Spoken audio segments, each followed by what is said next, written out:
And well, like I said, first phase of elections today, 102 seats in the 21 states. It's the biggest phase of the election 2024, but the focus is going to be mainly on Tamil Nadu today, where all 39 Lok Sabha seats are going to vote. Like I said, Veera Raghav joins us live from Chennai. Harsha is also with us. But Veera, to you first, all eyes, like I said, are going to be on the state of Tamil Nadu today. What's at stake? Break it down for us.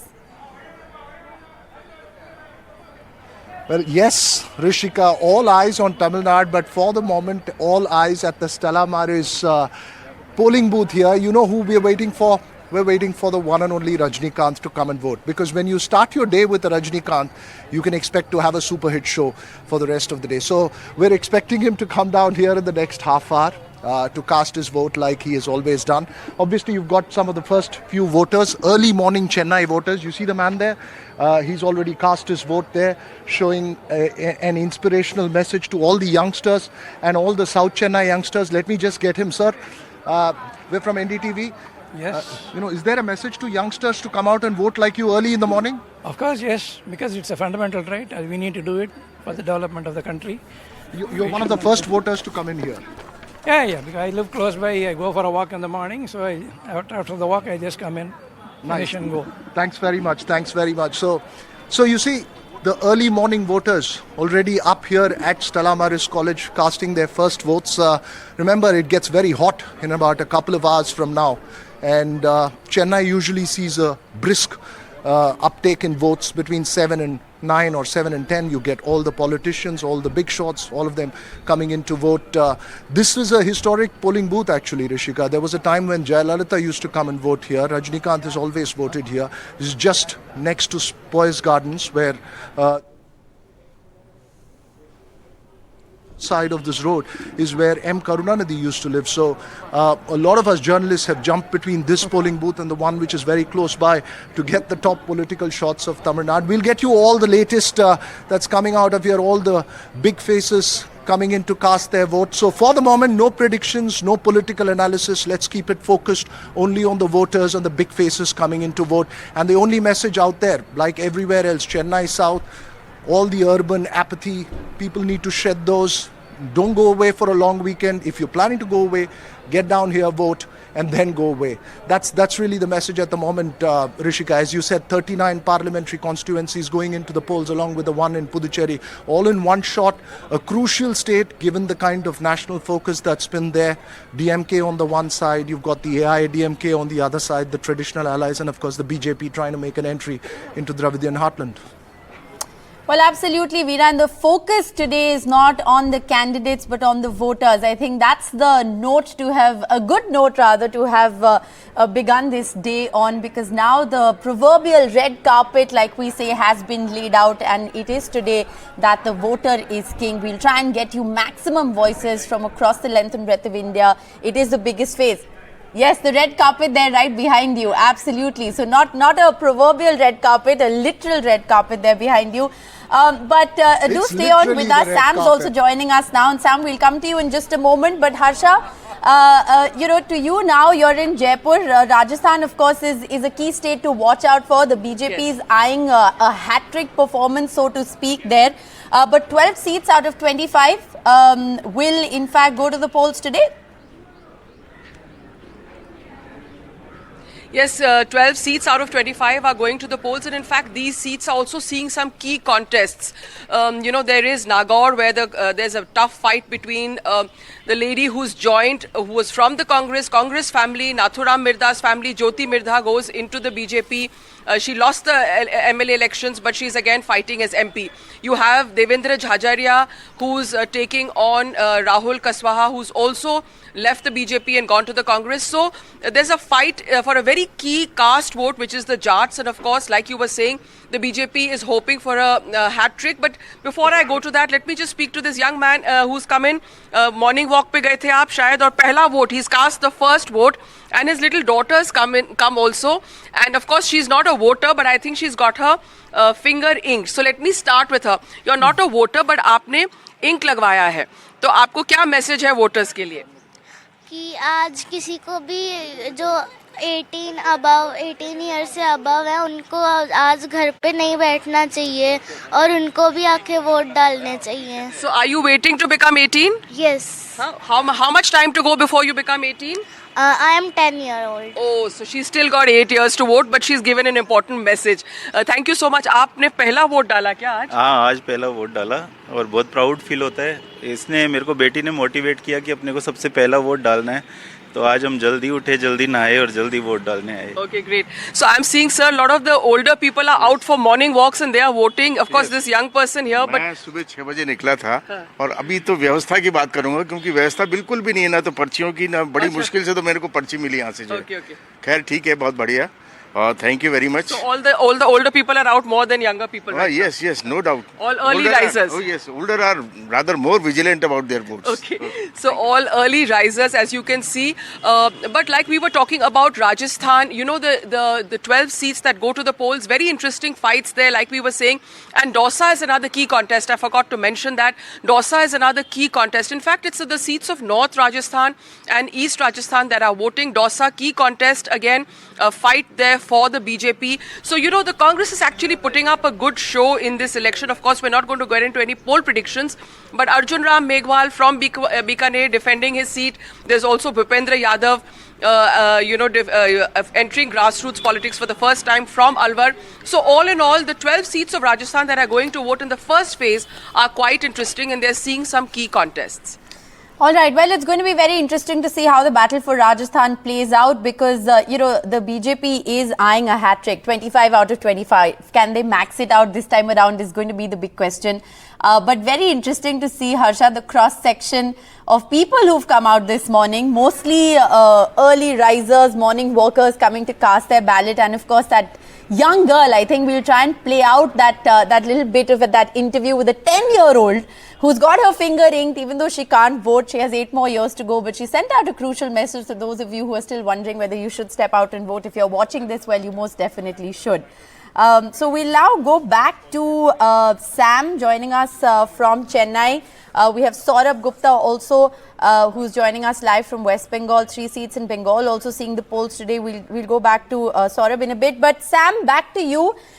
It's a very interesting contest in Tamil Nadu this time around. There's a lot at stake, a 4-cornered contest. The BJP and the AIADMK, of course, have split ways contesting against each other in this election. It's going to be really interesting to see how this 4-cornered contest plays out. It's going to be advantage who, but today is not about the politics. Today it is about the voter and the interest and issues of the voter. What is top of mind for people as they come out to vote in Tamil Nadu today? Rishika, to begin with, we come to you from South Chennai constituency at SIET College. This is the polling station where Chief Minister M.K. Stalin and his family would come and cast their vote around 8:30. Voters are slowly trickling in, and this is a kind of a prestige seat for all the political parties, South Chennai, because this includes the IT corridor, the commercial hub of T Nagar, the film industry hub of Vadapalani, 6 assembly constituencies, and traditionally this has been a DMK bastion. But for voters in Chennai, this is the area which was worst affected during the 2023 floods actually. So that will be one key aspect in their mind as they decide to vote for whichever party they decide, whichever party. And it's a 4-cornered contest technically, but the key fight could be between the DMK, the AIADMK and the BJP. In terms of the candidates, of course, the DMK's Tamilichi is trying for a second term. The AIADMK has fielded former MP Dr. Jayavardhan, and the BJP has fielded former Governor Tamilisai, who has now decided to make a political plunge and to make a splash in politics. So that's the big question. Will the DMK be able to continue with sweep it had in 2019? Will the AIADMK be able to regain or reclaim its lost ground? Or will the BJP be able to break new grounds in this Dravidian heartland, expand their footprint, or win possibly some seats? That's the big question. All answers would be on the month of June. Yes.